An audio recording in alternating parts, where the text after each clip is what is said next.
gente que, como decíamos en el previo, porque llevamos aquí un ratito en el Teatro Vergidum de Ponferrada, siente que todavía hay muchas cosas que no se cuentan, cosas que hay que contar con rigor, con dignidad, aproximándose como lo que somos, meros periodistas, y hacernos cronistas de ese otro lado de la realidad. Es un carrusel de emociones, de verdad, estar aquí con vosotros, como ha sido ayer patearnos a algunos lugares. Quiero agradecer especialmente al Ayuntamiento de Ponferrada las atenciones que han tenido con este equipo de Milenio 3 de la cadena SER, a la figura evidentemente de Luis del Olmo, que está convirtiendo este lugar en una auténtica capital de la radio. Y para alguien que ama la radio, como es mi caso y todo mi equipo, pues uno siente muchas cosas, ¿no? Yendo entre viejos micrófonos, viejos aparatos de radio y las cosas más futuristas, porque la radio está viva. Lo demostráis vosotros, llenando a rebosar este Teatro Vergidum y queriendo que la nave del misterio vaya más lejos que nunca, porque los viajes en el espacio son fáciles relativamente, pero los viajes en el tiempo, por lo menos la ciencia todavía duda, sabe, no sabe. La ciencia dice un día una cosa y otro día habitualmente puede pasar, dice otra, y dice lo que dije, digo. Entonces nosotros hoy queremos toda esta forma, que está ya en penumbra, no podía ser de otra forma, como en el estudio 1 de la cadena SER, un castillo especial y diferente, un castillo donde unos héroes que acabaron en la hoguera, unos polémicos personajes, unos pobres soldados de Cristo, así se llamaban, dejaron su sello indeleble, la llamada Tau. Jacobo de Molay era el último gran maestre.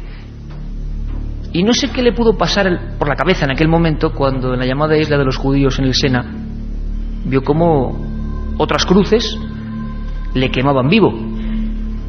Hay una historia muy curiosa y con esa queremos empezar, por el final, para comprender quizá el principio. Jacobo de Molay, gran maestre de los templarios que tantas huellas dejaron por aquí, se consume en una pira por orden de un papa y de un rey.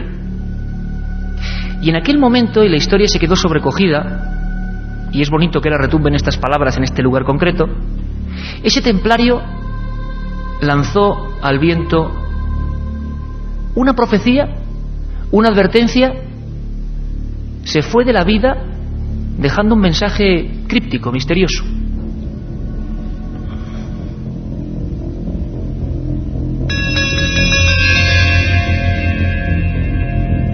Dios conoce que se nos ha traído al umbral de la muerte con gran injusticia. No tardará en venir una inmensa calamidad para aquellos que nos han condenado sin respetar la auténtica justicia. Dios se encargará de tomar represalias por nuestra muerte. Yo pereceré con esta seguridad.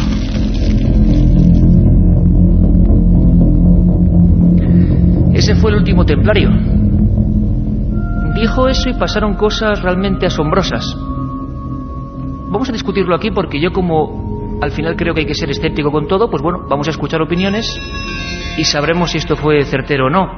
Jacobo de Molay hizo esa especie de profecía extraña y, si los datos no me fallan, creo que 37 días después el papa que le había condenado fallecía. Además, según los galenos, incluso creo que tengo por aquí algún extracto del informe, porque describen su enfermedad como absolutamente, fíjate, víctima de un dolor insufrible que le mordía el vientre. Ese fue el fin de Clemente V. Bueno, una casualidad. Lo más curioso es que ese rey del que os he hablado, que también participó en ese contubernio quizá contra los templarios en ese juicio, que era Felipe IV el Hermoso, muy cerca de Fontainebleau se golpeaba con una rama de árbol, fallecía casi solo, presa de unos grandísimos dolores. La profecía de Jacobo de Molay se había cumplido.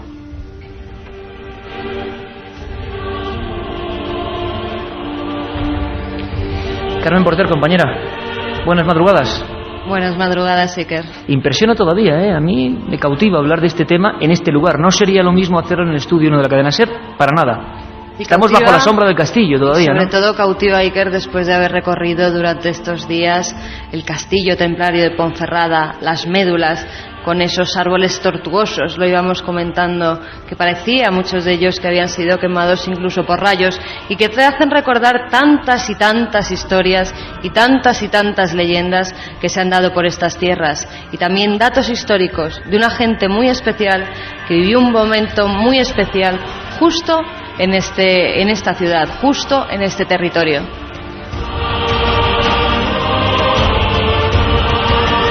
No es cuestión de hacer justicia o no hacerla, es cuestión de revisar la historia, de tener el privilegio y la magia de la radio para viajar y ver qué ocurrió. Tenemos a dos especialistas, dos amigos sobre todo, dos personas que han pasado gran parte de su vida, aunque son muy jóvenes, investigando y siguiendo la senda, esa tau templaria que todavía sobre el castillo de Ponferrada se puede ver.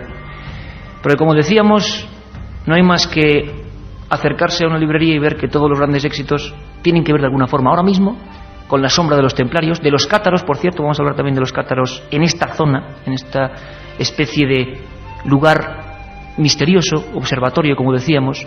Mariano Fernández Urresti, licenciado en Historia, autor de Viaje Mágico por el Camino de Santiago, de Oca a Oca por el Camino de las Estrellas, creo que lo subtitulas, editado por Editorial Edad. Mariano, es un placer tenerte aquí con tantos amigos. Como decía antes, el otro invitado que ahora vamos a presentar, menos mal que está todo casi en penumbra y a oscuras porque no nos damos cuenta de la barbaridad de gente que está aquí dentro viviendo la radio. Gracias, Mariano, por estar con nosotros. Muchas gracias a ti, Iker, por invitarnos. Mariano, esa tau de Ponferrada, ¿significa mucho? ¿Significa poco? Significa probablemente muchas cosas. Lo bueno del asunto es que al final queda siempre en el misterio. Significa que en la toponimia de esta región existen muchos pueblos que comienza su nombre por la letra T, justamente, ¿no? Toreno, Turieno de los Caballeros, Tombrío, muchas T's. Y hay una cosa que a mí me gustaría subrayar para que todavía quede más claro que estamos en un territorio realmente mágico. En el Camino de Santiago hay una costumbre. En la Cruz de Ferro hay que hacer un pago simbólico, el pago de una piedra. Probablemente sea el pago por entrar en un territorio sagrado. Probablemente sea un símbolo, pero un símbolo que creo que puede ser bonito recordar hoy. Al otro lado de esta nave del misterio que se extiende, ¿no?, con tentáculos en este Teatro Bérgido, un Javier Sierra, compañero, miembro de este equipo, director de la revista Más Allá y autor de Las Puertas Templarias, que es el ejemplo de cómo los templarios sirven no solo para el ensayo y la investigación histórica, sino para ensoñar, para sugerir una novela de investigación, como tú dices, compañero. Sí, una novela que trataba de reconstruir muchas de las lagunas que rodearon el origen de la Orden de los Templarios, justo el polo opuesto de lo que acabamos de escuchar en voz de Jacques de Molay hace unos minutos, porque si algo tiene de misterio la Orden del Temple es precisamente como de lo que fueron el germen de 9 caballeros.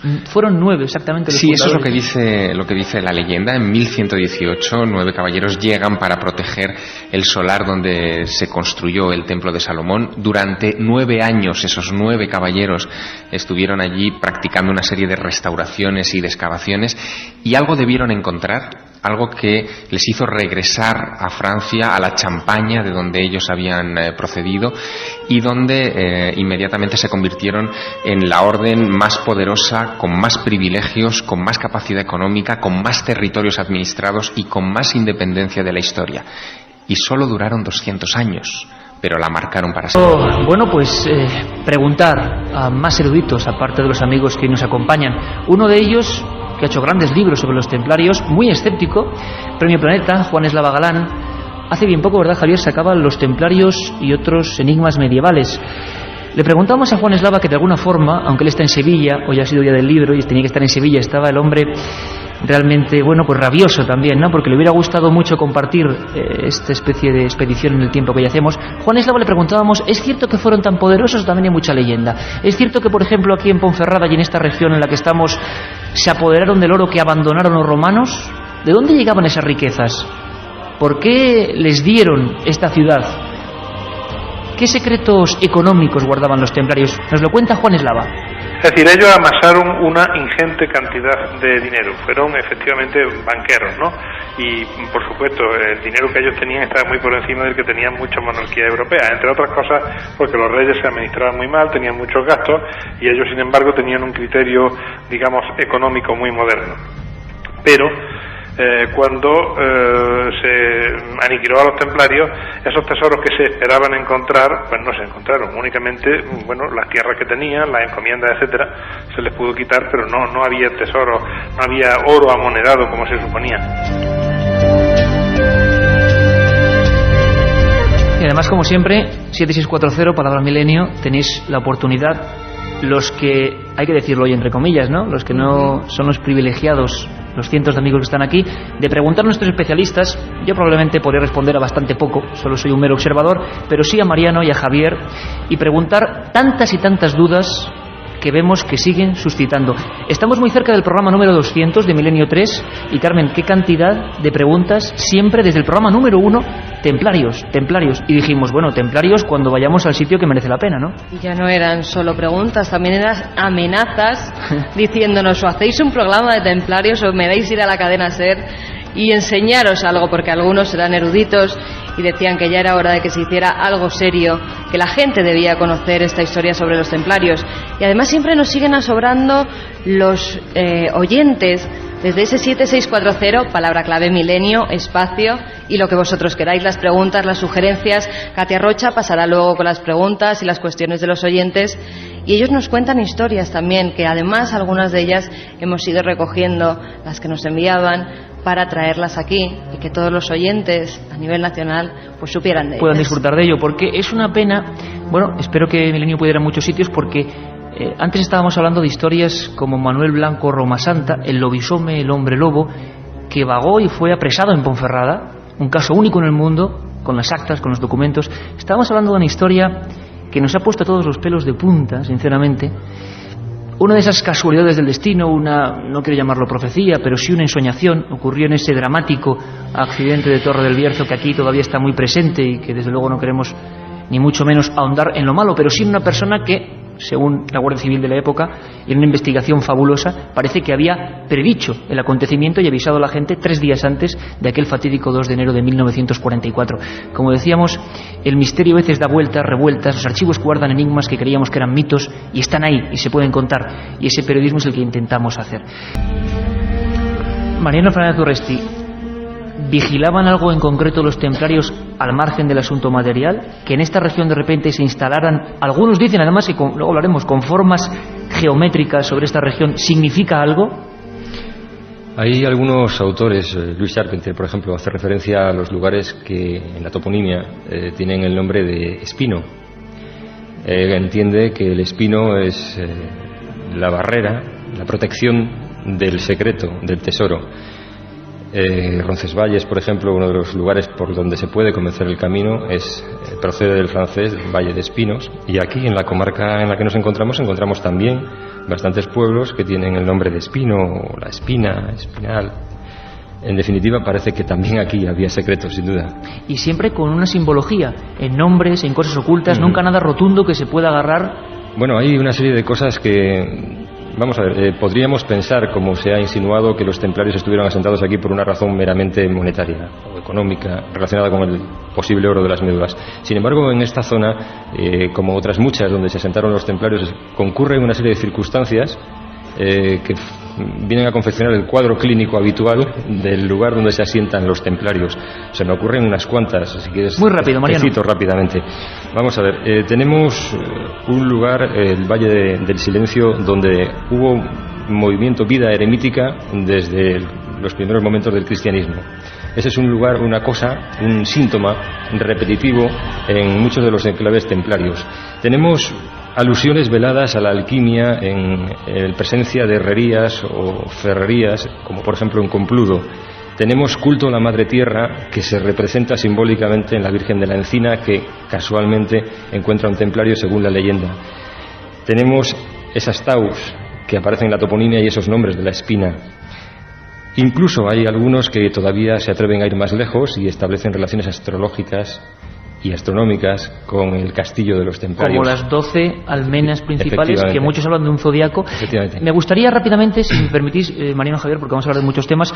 Sí, Salvador, tenemos un invitado, director del Museo del Bierzo. Queríamos simplemente quitarle unos minutos a hacer una pregunta. Carmen, él es... Se trata de Jesús Courel. Además, gracias a él entramos anoche en el castillo a visitar ese maravilloso castillo. Es director del Museo del Bierzo, director del Museo de la Radio y de las Cofradías, además de, ya lo he dicho, ese magnífico castillo. Vais a hacer una biblioteca templaria. Creo que es algo absolutamente pionero. ¿Por qué? Bueno, estamos en ello ya desde hace por lo menos un año. Es un tema que entronca con todo lo que estáis diciendo. Un territorio que nace con Ferrada, con el Camino de Santiago, y que en esos primeros momentos tiene y consta documentalmente el asentamiento de la Orden Templaria a lo largo de aproximadamente unos 100 años en esa fortaleza, que ellos recrecen la primitiva cerca que hace Fernando II, que quedan restos de esa primitiva cerca en el castillo, y que todavía estamos inmersos en un proceso de investigación, de excavación. ¿Y crees que esa biblioteca podría arrojar luz en un futuro a conocer más lo que aquí pasó? Claro, evidentemente. En todo lo que estáis hablando hay una expectativa muy grande y mucho interés en ese tipo de temas. Con lo cual, ya que a Ponferrada le ha quedado, a través o después de la novela de Gil y Carrasco, El Señor de Bembibre, que es la que marca también un hito entre lo que es un castillo abandonado, apenas comentado y en el que apenas se fijan los historiadores, a pasar a formar parte también de un, por decirlo de alguna manera, de un espacio literario de leyenda y atractivo que surge precisamente en el romanticismo, y que a partir de ahí pues todas las personas que vienen y que visitan el castillo mantienen viva esa tradición hasta bien acabado el siglo XX, después de que el castillo pues entra en un plan director y se puede por primera vez también desescombrar, investigar, excavar y estudiar también en fuentes documentales, proceso en el que estamos todavía. Pues nos damos cuenta también que hay suficientes elementos de interés como para a lo mejor mantener también la llama viva de esa tradición de los templarios en Ponferrada y lograr crear un centro de documentación y de estudio que permita seguir también investigando y disfrutando de todas esas tradiciones que a lo largo de los siglos han dado a Ponferrada ese sello del templo. Pues os animamos de verdad, porque creo que es un acontecimiento importante.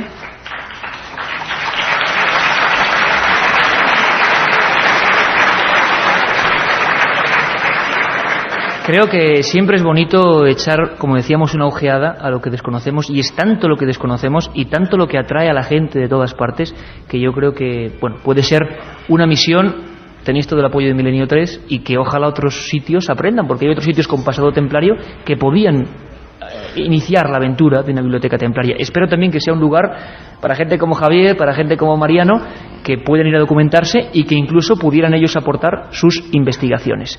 Carmen, comentabas algo de mensajes, la gente está escribiendo, 7640. Pues sí, Katia Rocha me lo está diciendo, ya sabéis, mensajes al 7640, palabra clave, milenio, espacio y lo que vosotros queráis. Si quieres, al empezar el programa iremos con algunas de esas preguntas, con algunas de esas sugerencias, incluso con algunas de las historias que ya nos están llegando y que nos cuentan nuestros oyentes. Perfecto, porque no os lo podéis perder. Volvemos después del informativo de la cadena SER. Cátaros en el Bierzo, ¿qué pasó con ellos? ¿Quiénes eran? Arca de la Alianza, Santo Grial, ¿qué ocurrió de verdad en toda esta zona, en toda esta tierra? Vamos a abrir una investigación en vivo y vamos a hacerlo, como siempre, con vuestra ayuda, porque vosotros sois los protagonistas. Gracias. La otra realidad. Milenio 3, en la cadena SER. Si quieres viajar a lo desconocido, no dejes de leer El Archivo del Misterio, de Iker Jiménez. Los libros del tercer milenio publicados por Editorial Edad. Ya a la venta El Enigma Nazi de José Lesta, El Código B de David Zurdo, Top Secret de Santiago Camacho, Magos y Reyes de Marrey Bueno y El Camino de Santiago de Mariano Fernández Urresti. Si te gusta el misterio, esta es tu colección.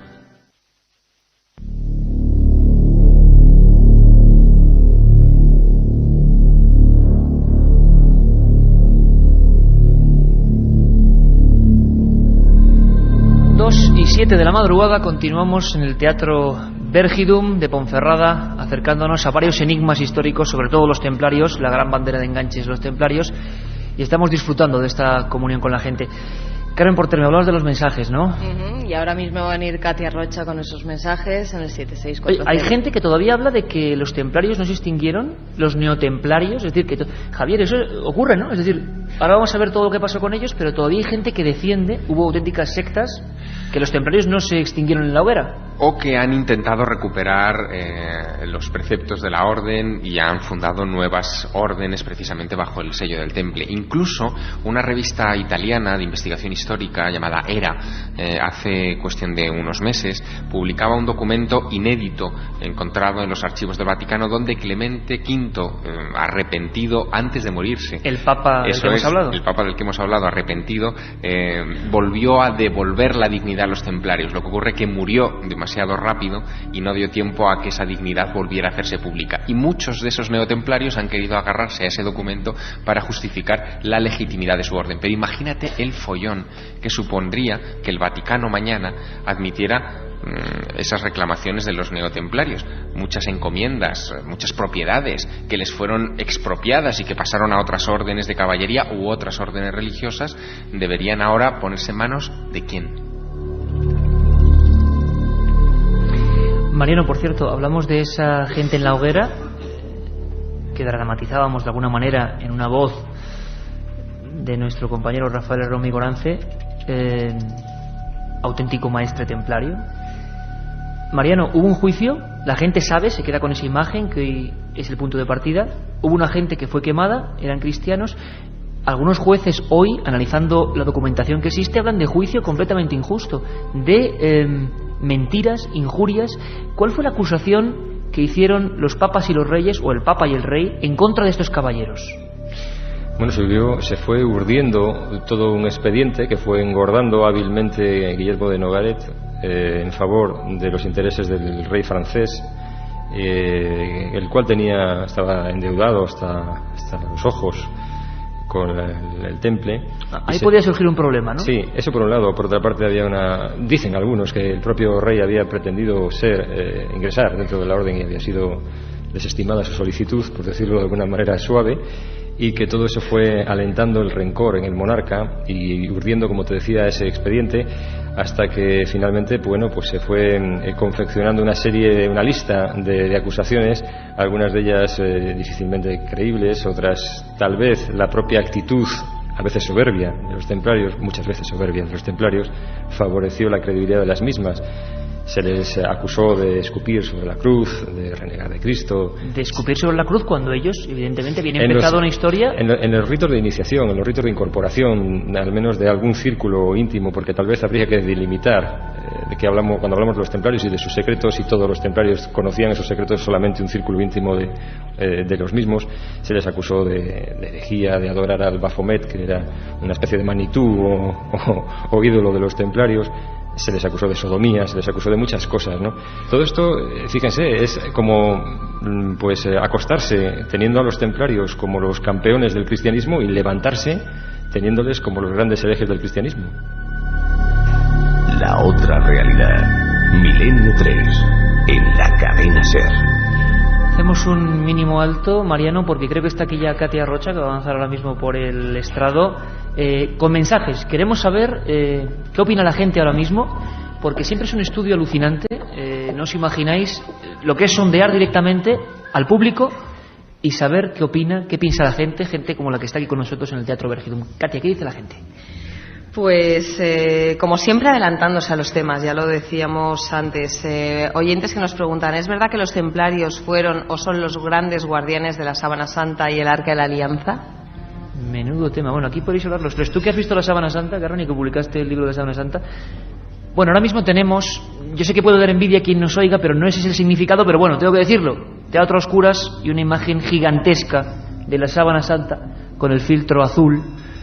Impresionante, porque es impresionante, sea lo que sea la Sábana Santa. ¿Hay algunos documentos en torno a la Sábana Santa y a los templarios? ¿Se ha hablado en la tradición de eso? Sí, ¿no? Se ha especulado con la idea de que en determinado tiempo pudo estar en manos de los templarios. Es más, hay científicos de últimas investigaciones que dicen que incluso puede ser la cara de uno de los templarios, que puede ser el cuerpo de gente, de uno de los maestres, que en vez de ser quemado fue crucificado. Esos son los últimos datos que hay en torno al temple. Teorías, ¿no? Teorías. Elías. Del propio Jacques de Molay, se dijo. Exactamente. No de cualquiera, sino del último. Del gran maestre y último gran maestre. Que es una historia terrible, pero se sabe que los interrogatorios que se hicieron a Jacques de Molay antes de quemarlo en la isla, tal como tú comentabas antes, Iker, se sabe que durante los interrogatorios se clavó a Jacques de Molay en una puerta por las muñecas y se hacía girar la puerta para que los dolores fueran terribles, ¿no?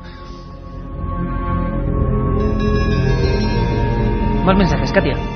David nos pregunta, ¿los últimos templarios murieron de verdad en Jerez de los Caballeros, Extremadura? Los oyentes aportan un montón de teorías, ¿eh? Otro oyente de Coria nos pregunta por más datos del castillo, quiere imaginarse que está allí. Vamos ahora mismo con ello. Nos piden que recomendemos libros. ¿Cuándo fueron los maestros templarios? ¿Qué se piensa que encontraron en el templo de Salomón? Las iglesias y castillos templarios son fuentes de energía. Hay enclaves templarios que están relacionados con Segovia y la iglesia de Veracruz. Otros oyentes nos preguntan que si existe en la actualidad algún reducto de las órdenes templarias antiguas o si la Virgen de San Martín de Montalbán tiene en la espalda símbolos templarios y por qué los tiene. Javi de Madrid era el que nos decía esto, que me llama mucha atención. Yo no lo había visto. Fijaos qué resumen, que es simplemente una mínima parte de lo que piensa la gente, de lo que seguro que muchos de vosotros pensáis, o sugerís. También hay un tema que le gusta mucho a Javier Sierra, si se fueron de verdad a América y encontraron allí oro. De eso no desvelemos mucho misterio porque viene después. Templarios en América ya sería tremendo, ¿no? Pero bueno, hay datos y aquí vamos a ver algunas imágenes. Carlos García Costoya, archivero de Temple España, toda una vida dedicada a los templarios, a preservar de alguna forma su legado, y como los deseos de los oyentes de Milenio son órdenes, nos preguntaban por más datos del castillo, pues escuchad. Luego hay autores que apuntan a las médulas, el magnífico yacimiento aurífero, que en la época romana fue el mayor yacimiento de oro de todo el mundo, de todo el orbe.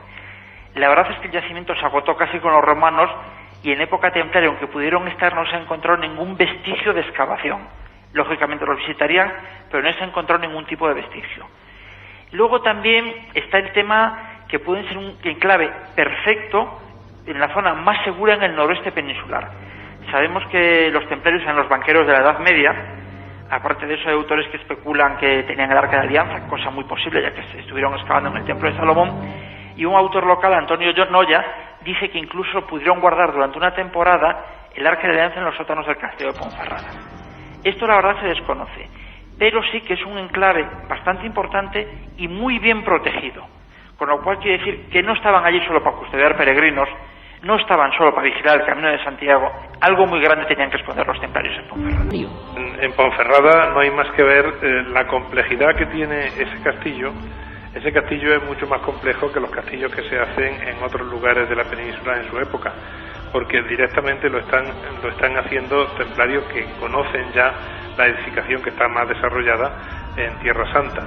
Esa entrada que tiene el castillo con ese sistema de puente elevado, aunque entonces era retráctil y ahora no lo es, el sistema de entrada acodada, que va a parar uno a un lugar muy angosto y tiene que progresar mientras le pueden estar disparando desde lo alto de la muralla, es un sistema complejísimo, es una máquina militar tan perfecta. El castillo es una absoluta maravilla, que lo que expresa primero el poderío económico de los frailes que lo hicieron y en segundo lugar el conocimiento, la ingeniería, los arquitectos que tenían.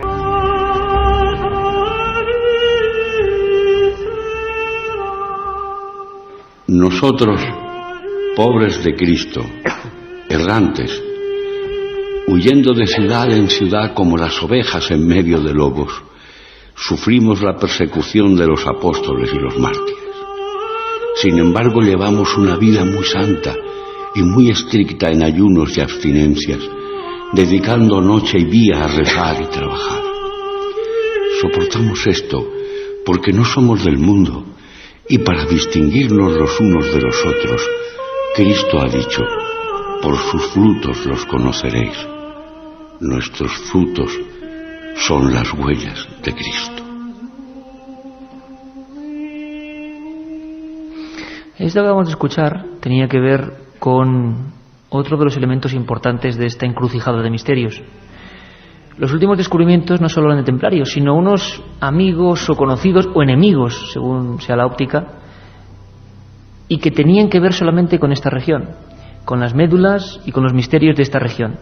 Se trata de lo que se llamó, de lo que se dijo, y no podemos irnos de aquí sin hacer este apunte, si me permitís, pequeño alto en el camino, porque creo que son noticias de última hora y que prácticamente nadie ha ahondado en ellas, y que significa que hubo una gente que nació igual de devota que los templarios, pero que tomaron de alguna manera otro camino, otra teoría. Se llamaban, no en España, pero sí en Francia, fueron auténticos herejes los hombres buenos, o a veces simplemente se hacían llamar cristianos, a secas.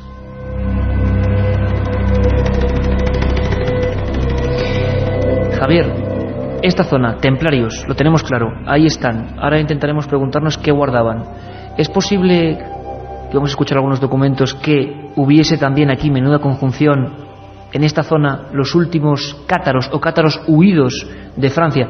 Los cátaros, primero, ¿quiénes fueron?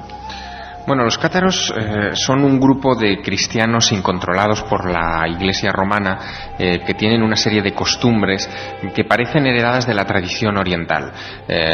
Por ejemplo, ellos abobinaban de los sacramentos tradicionales de la Iglesia católica, consideraban a los hombres y a las mujeres por igual a la hora del sacerdocio, por ejemplo. Siempre viajaban en parejas, hacían profesión de fe muy humilde, se creían descendientes de los verdaderos apóstoles, no comían carne, predicaban una abstinencia sexual rigurosa en muchos casos, incluso rechazaban en la mayoría de ocasiones el sexo.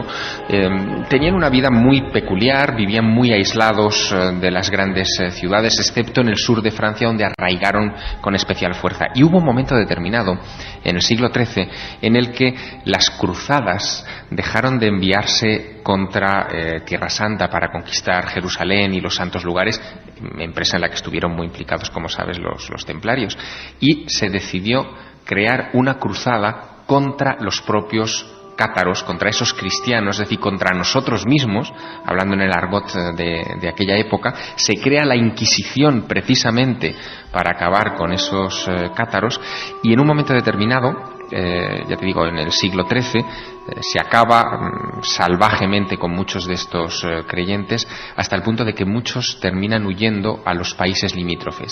Se sabe que se escondieron cerca de Milán, en Concorezzo, donde guardaron algunos de los textos sagrados relacionados con San Juan, con la Magdalena y con otros personajes, digamos, marginales de la historia sagrada, a los que ellos le profesaban una fe extraordinaria. Y también se refugiaron, evidentemente, en España, en Cataluña, y parece, por los datos que esta noche aportaremos aquí, que también hubo un núcleo importante de esos hombres puros, de esos cátaros, que es lo que significa esa palabra, que se refugiaron aquí. Puede parecer sorprendente.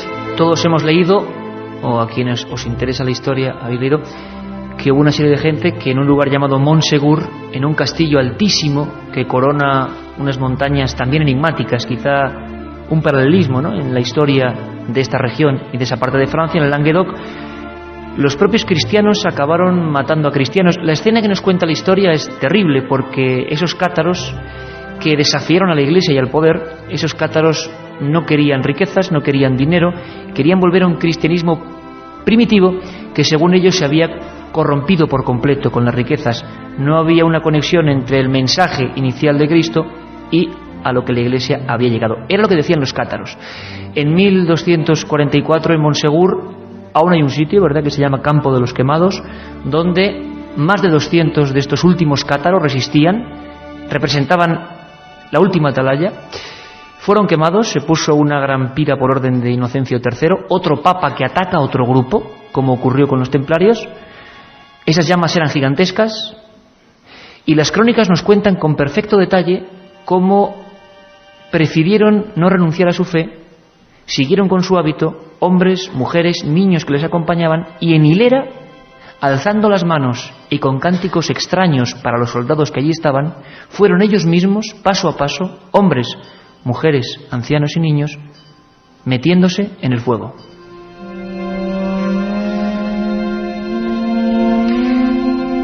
Ahora mismo, últimas investigaciones, detalles que ya vienen de los más prestigiosos historiadores, como Menéndez Pidal, que en su libro Los heterodoxos españoles lo menciona. Parece que en esta zona hubo una herejía concreta.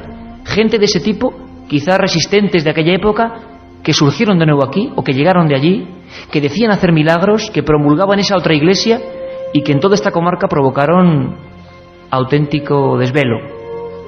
Escuchamos a uno de los historiadores que ha sacado esta historia, uno de los investigadores que ha sacado esta historia, que es el catalán Ernesto Milà, y que tiene alguna cosa interesante que contaros a vosotros. Pero esta represión hizo que muchos cátaros optaron por el camino del exilio y algunos pues llegaron a la zona de León. Es probable que fueran algunos cátaros arrepentidos o algunos que fueron condenados por la Inquisición al destierro. El caso fue que una vez asentados en León, pues se produjo una ósmosis entre estos herejes recién llegados y la población autóctona. Y esto pues hace perfectamente viable que existieran cátaros en León. Por lo demás, no se trata de una teoría, existen datos objetivos para confirmarlo. Se sabe, por ejemplo, que el obispo Rodrigo de León decretó la expulsión de los herejes. La época en la que esto ocurría era inmediatamente posterior a la represión contra el catarismo occitano hacia principios del siglo XIII.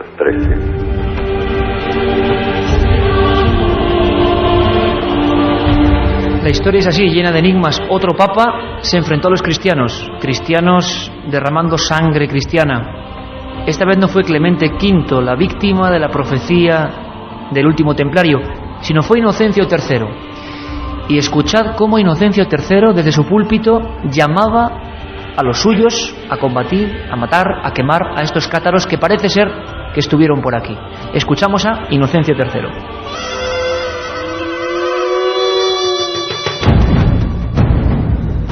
Que todo católico quede facultado de perseguir su persona y de arrebatarle y apropiarse de sus tierras y posesiones. De este modo se purgará la herejía del territorio que hasta hoy ha sido dañado y mancillado. Adelante, soldados de Cristo. Esforzaos en pacificar esas poblaciones en nombre del Dios de paz y amor. Aplicaos en destruir la herejía por todos los medios que Dios os inspire.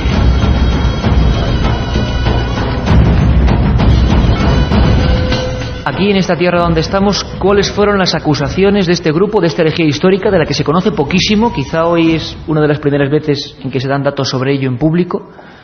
¿De qué acusaron a los cátaros de esta región? Nos lo cuenta Ernesto Milà.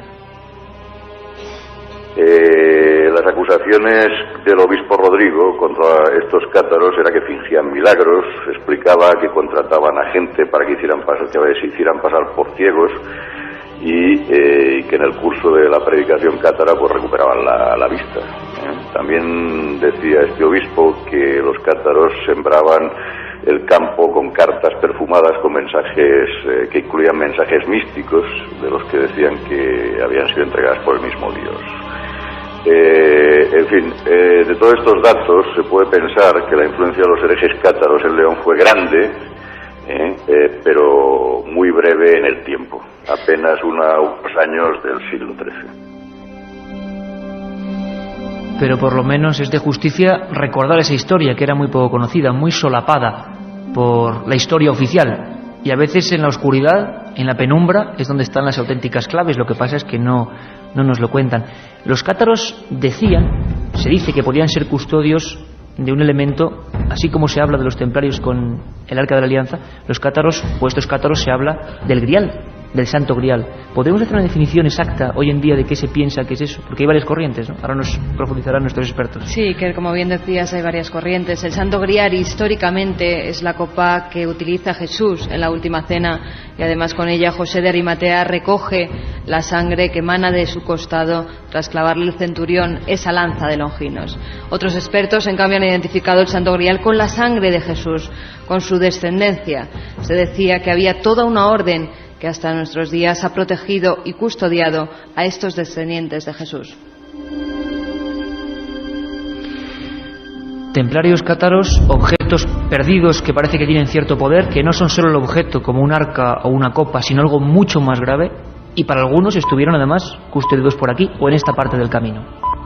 Os recomendamos una lectura rápida e interesante y regresamos en medio minuto.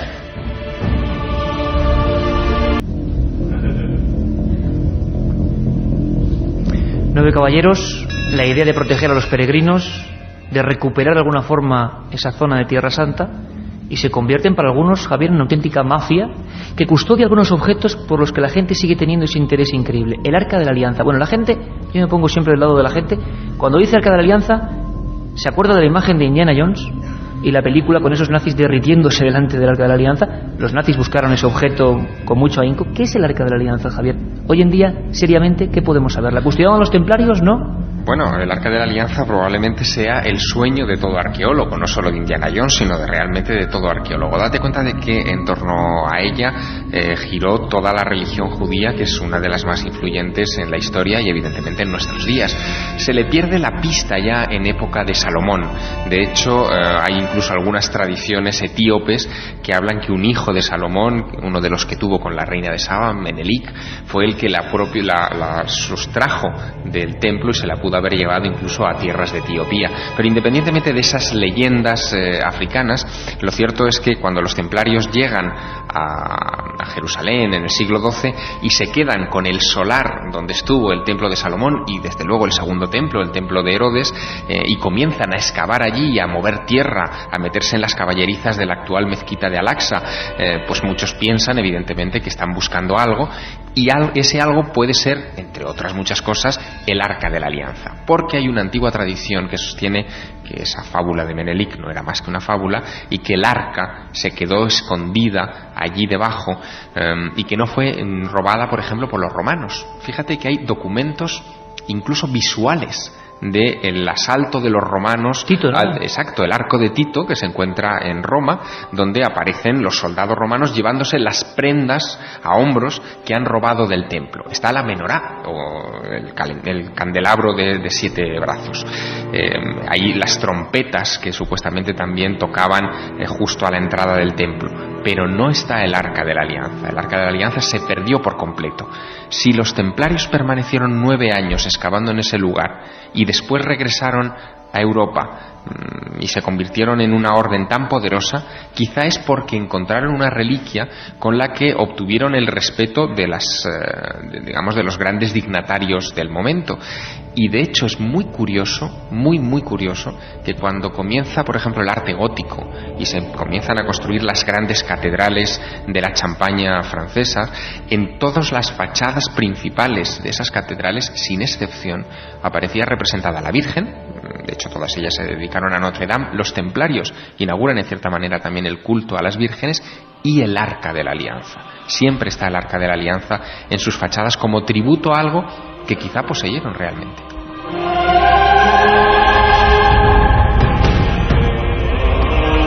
El objeto en sí, ¿tenemos datos, teletipo de ese objeto de poder? Hay datos históricos que posiblemente se reflejen con lo que era ese arca. Era un cofre de madera de acacia negra, estaba revestido tanto por dentro como por fuera con láminas de oro. Tenía unas medidas aproximadas como de 1 metro 31 centímetros de largo por 0,78 de alto y de ancho, una guirnalda de oro en la parte superior. A ambos lados llevaba 4 anillos de oro también. Sobre la tapa del cofre descansaban 2 querubines, que era curioso porque realizaban una especie, con sus alas extendidas, realizaban una especie de triángulo al que se le llamaba oráculo. Era mediante el cual, pues según cuenta la leyenda, se comunicaba Yahvé con Dios. Es decir, el objeto físico, que supuestamente para algunos fue guardado en Ponferrada, incluso, algunas teorías. Pero, Mariano, el objeto espiritual, es decir, esos objetos tenían un poder físico, pero parece que estaban cargados de un poder capaz de mostrar lo que era el mundo y capaz de mostrar un conocimiento perdido que para muchos tenían gente como los templarios. Sí, es cierto. Hay incluso algunos historiadores que han novelado, y Juan Eslava Galán lo ha hecho muy bien bajo el seudónimo de Nicholas Wilcox, la posibilidad de que en el Arca de la Alianza estuviera escrito un nombre de poder, la palabra perdida, el nombre secreto de Dios, el Sen Semáforas, y ese sería el verdadero descubrimiento de los templarios, ¿no? Que no tanto el continente como el contenido, la información capaz de pues transmutar la materia, alterar las leyes físicas, crear vida y, por qué no, resucitar. Pero la pregunta es, ¿y por qué o cómo tuvieron tanta puntería aquellos 9 caballeros que no eran 9? Porque hay mucha cosa creída por catálogo y no es así, fueron 10. Hugo de Champaña se incorporó a ese grupo de primeros 9 expedicionarios en 1125, luego son 10 y no 9. ¿Qué descubren para crecer tanto, no? ¿Y cómo es que aciertan a encontrar el sitio ese? Es decir, van a tiro hecho, van teledirigidos, y si es así, ¿por quién y de dónde obtuvieron la información? Esa es la prehistoria de esta historia. Esa es la clave, quizás.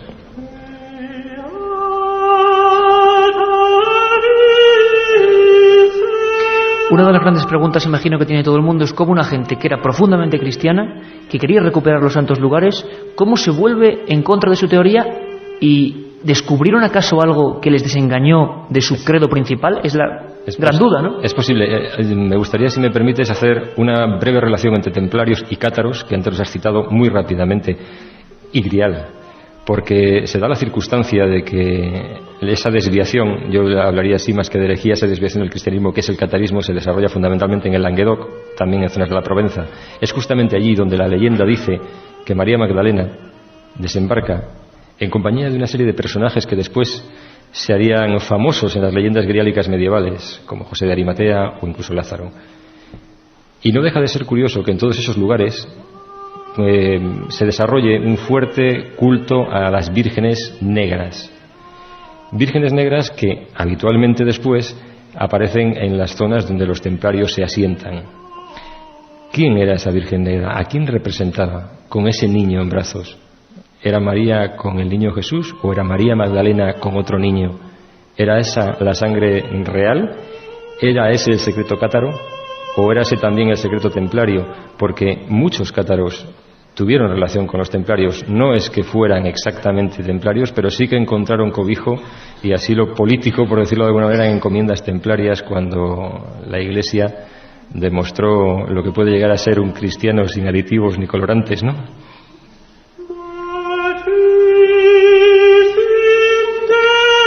Un secreto que cambió su credo, que les hizo... ¿Por qué escupían? ¿Por qué se dijo que escupían en la cruz? ¿Por qué adoraban a una cosa que parece un demonio, que es una cabeza, y que en algunos lugares de España nos quedan muestras de esos Baphomet, ¿no? ¿Por qué se hacía todo eso? ¿Por qué se derivó hacia eso? Bueno, todo eso forma parte de la investigación que incriminó a los templarios y que llevó al desmantelamiento de la orden, aunque también es muy probable que lo que ocurriera fue que los propios jueces que reunieron las pruebas malinterpretaran o tergiversaran parte de los rituales iniciáticos de los cátaros. Hay que tener en cuenta una cosa de los cátaros que generalmente se omite, y es que durante todo el periodo que duraron las cruzadas no fueron compartimentos estancos los musulmanes o los seguidores del profeta de los cristianos. Hubo mucho intercambio de información. Los templarios fueron quizá los monjes guerreros más abiertos a esos intercambios.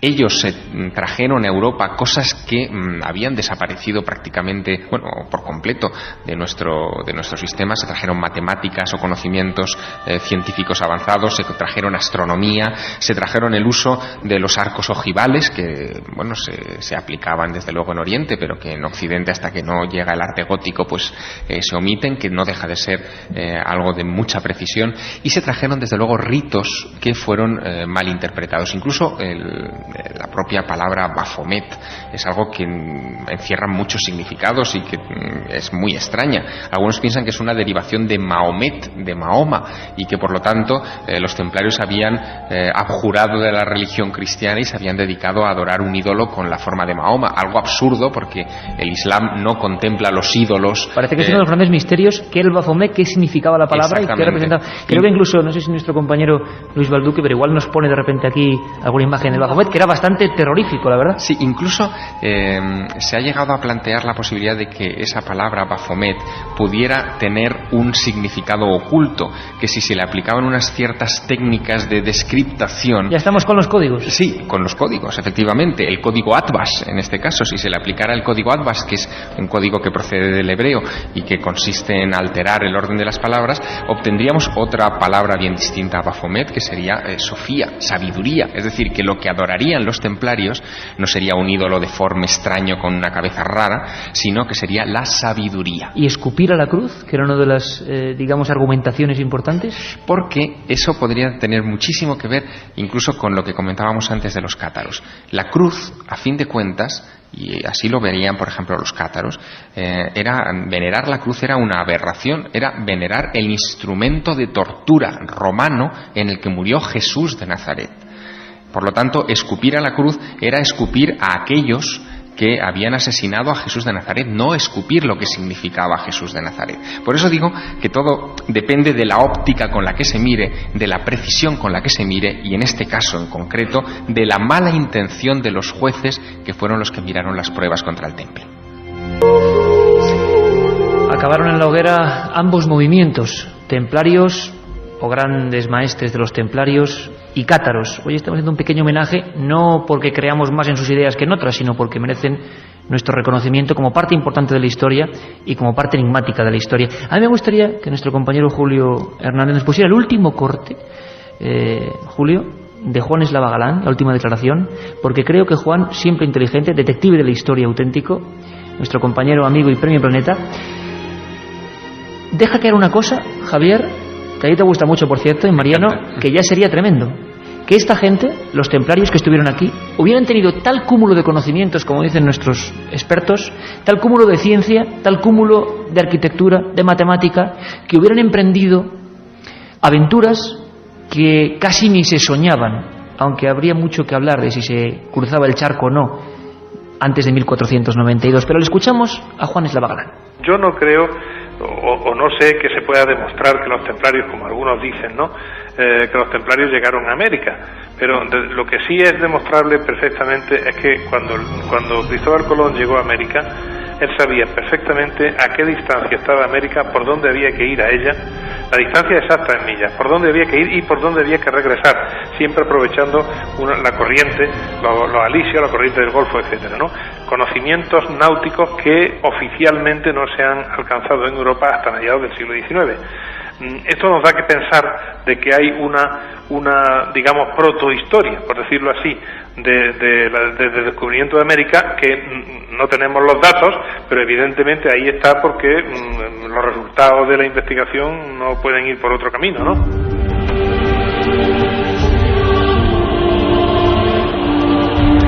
Hablaba ya hace poco con Mariano Revilla, nuestro jefe de programas, y que lleva muchos años en esto, de poder recrear de nuevo, como hicimos hace poco con esta música también, partes de no la dramatización con esta música, pero sí en este ambiente, parte de la último hito de vida de Jesús de Nazaret, poder recrear escenas llenas de historia que todos hemos escuchado, pero que resulta que si se analizan tienen mucho misterio.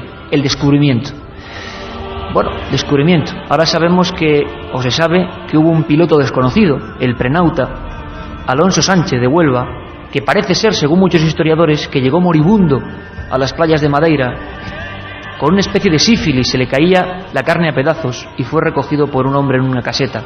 Y le contó un secreto, le contó una serie de coordenadas que fueron exactas. Por cierto, ese hombre que estaba en una playa y que recogió al moribundo se llamaba Cristóbal Colón. Por cierto también que historiadores del ámbito de la Marina como Kevin Menzies hablaban de 1421, cuando una especie de guerrero llamado Zenge llegó a las costas de América, y parece que hay pruebas palpables. Y recuerdo que en Milenio 3, catedráticos ni más ni menos de la historia, como Manuel Fernández Álvarez, autor de el gran libro Juana la Loca, Isabel II, nos afirmaba ante el micrófono que tenía una casi certeza de que, bueno, desde luego los vikingos habían estado en América. Siglo VII, siglo VIII.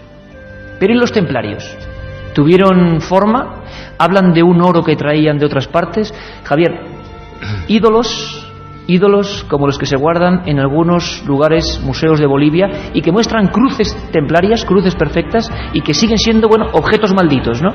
Y que ahora aquí en el teatro, hay que decirlo, pues lo estamos viendo todos. Esa es una fotografía la que se contempla, es una fotografía que yo obtuve en el 94 en el Museo Nacional de Arqueología de La Paz en Bolivia. Imagínate la sorpresa de un visitante desprevenido como yo que pensaba fotografiar vasos de terracota de las culturas locales, especialmente de la cultura tiahuanaco, de la cultura inca, y de repente te encuentras con una piedra que tiene aspecto de monje, como si estuviera enfundada perfectamente en un hábito con su caperuza y todo. Haznos la foto. Y con para la gente que nos oye en todo toda España. Y con las manos cruzadas por delante y con una cruz perfectamente grabada sobre el pecho.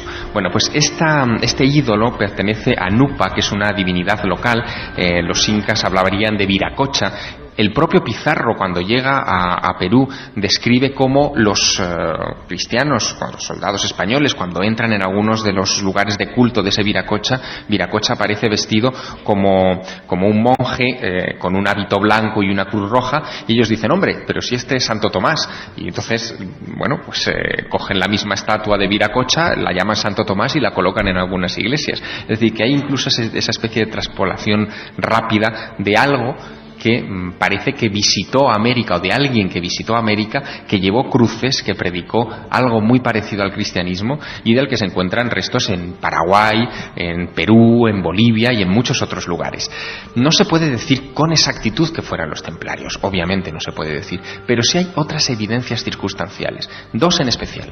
Una, que el puerto principal de los templarios, estamos hablando del siglo XII-XIII, que el puerto principal de los templarios, en lugar de encontrarse en Marsella, por ejemplo, o en cualquier puerto del Mediterráneo, que sería lo lógico, los templarios nacen como una orden para proteger los caminos a Tierra Santa. Es decir, que de la Tierra Santa se va por el Mediterráneo o por tierra, pero siempre costeando el Mediterráneo. En lugar de estar en Marsella, como te decía, por ejemplo, estaba en La Rochelle, en el Atlántico, y todas las rutas templarias importantes de Francia coincidían en ese puerto. La flota templaria era inmensa, poderosísima, la más potente de su época, y sin embargo desaparece la orden, los barcos desaparecen y muchos piensan que desaparecen en América. Segunda evidencia circunstancial, la plata.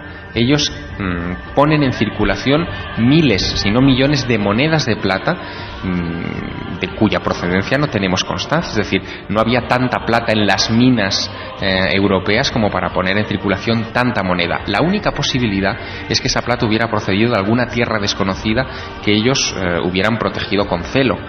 Qué mejor que América, como procedencia de esa plata, una tierra riquísima, como sabemos, en ese material, y que si ellos hubieran conservado en secreto, lo que hacían era garantizarse la exclusiva absoluta de su explotación. Un viaje en busca del misterio. Milenio 3, en la SER.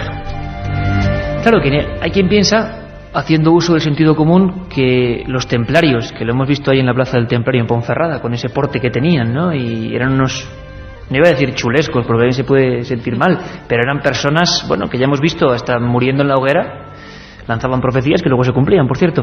Personas que hubieran hecho un descubrimiento de ese calibre, se hubiesen callado y hubieran dejado que Colón se llevase la gloria, Mariano. Lo que está claro es que es muy difícil de creer que una organización estructurada perfectamente, que era un Estado dentro del Estado y una Iglesia dentro de la Iglesia, se dejara prender en solo una noche en Francia, como si fuera una especie de reunión de ovejitas, sin que ellos se hubieran apercibido de que tiempo atrás, meses atrás y tal vez incluso un par de años atrás, estaba cociendo algo que les iba a perjudicar notablemente. Es muy posible que ellos tuvieran la salida prevista. Tal vez no sea casual que haya habido solo 22, algunos dicen que 23, solo 22 grandes maestres, un número también ciertamente emotivo, y se habla de que esos lugares a donde pudieron escapar pudo haber sido... ¿Número 22 emotivo por qué? Bueno, por aquello de las relaciones cabalísticas y todo lo demás, los arcanos, del tarot. O sea, un mundo ya para otro programa. Para otro programa. Y se ha hablado de la posibilidad de que esos lugares de escapatoria hayan sido probablemente América, puede haber sido Escocia, las Islas Canarias y otros lugares. Aquí en la península ibérica muchos de ellos mudaron de aspecto y se disfrazaron bajo la orden de Santiago, del Cristo en Portugal. Un dato, una curiosidad: a comienzos del siglo XIV se produce un ajusticiamiento verdaderamente peculiar en Martos. Martos, provincia de Jaén. En Jaén. Dos caballeros calatravos son ajusticiados por el rey, acusados de haber sido autores de un crimen. Esos dos caballeros, los hermanos Carvajales, son condenados a morir de una manera realmente cruenta. Desde la Peña Martos se les mete dentro de una especie de jaula llena de pinchos, llena de punzones, y son arrojados por esa peña, que tiene unos 1000 metros aproximadamente de altitud, y lógicamente van siendo asaeteados vivos, pero tienen tiempo de maldecir al rey y de emplazarle exactamente igual que ocurrió con Felipe el Hermoso, de emplazarle a morir en un plazo determinado, plazo que por supuesto se cumple, y al rey se le ha apodado desde entonces el emplazado. Llegan rodando, muertos obviamente, a un lugar donde hoy todavía son recordados, y hay una cruz, la Cruz del Lloro.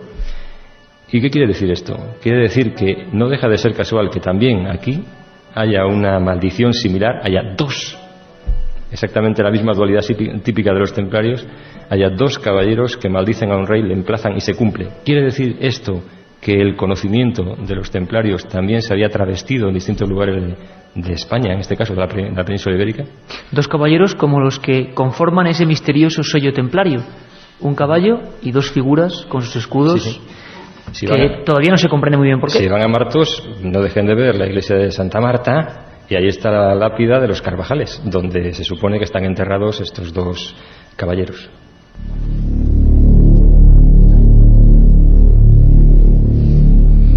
Por cierto, Javier, ¿por qué se dejaron atrapar? Como decía Mariano, ¿por qué siendo tan guerreros? ¿Qué pasó con ellos? ¿Qué pasó, por ejemplo, en Ponferrada o en parte de España con ellos? Realmente, parece mentira que gente como Jacobo de Molay, que utilizaba la espada, se resignara a cumplir hasta el último momento y a ir andando a la hoguera, prácticamente como los cátaros. Quizá porque ya habían puesto a salvo las cosas valiosas que ellos protegían. Cuando se entra en el Temple de París, que era una fortaleza impresionante en el corazón de la ciudad, los soldados de Felipe IV, el Hermoso, rey de Francia, se encuentran con que no están los tesoros que ellos esperaban, pero tampoco están los documentos que se supone que deberían estar ahí. Hay muchas leyendas a ese respecto sobre el tesoro de los templarios. Algunos hablan de cofres que saldrían, por ejemplo, hacia localidades como Guisors, donde se enterrarían, otros que se embarcarían en parte de esa flota que estaría esperando en La Rochelle, quizá con rumbo a Escocia, y en Escocia hay una serie de elementos muy curiosos sobre el tesoro, el final de los templarios o los documentos finales de los templarios, documentos curiosísimos o lugares curiosísimos que, por ejemplo, ha hecho muy famosa, a mí me hace gracia esto, pero me ha hecho muy famosa la novela El Código da Vinci, ¿no? Se habla, por ejemplo, de la capilla de Roslin, una capilla de una familia templaria, los Sinclair, llena de cosas curiosísimas en una época tan predecesora del descubrimiento de América como 1460-70 aproximadamente. En la capilla de Roslin ya aparecen representados plantas típicamente americanas como el maíz, el aloe americano. Es como si de repente esa familia Sinclair no solamente hubiera heredado una gran documentación de los templarios, sino también una ruta de navegación hacia ese continente nuevo, ignorado desde luego hasta mucho tiempo después, y que podía formar parte en cierta medida de los grandes secretos del Temple.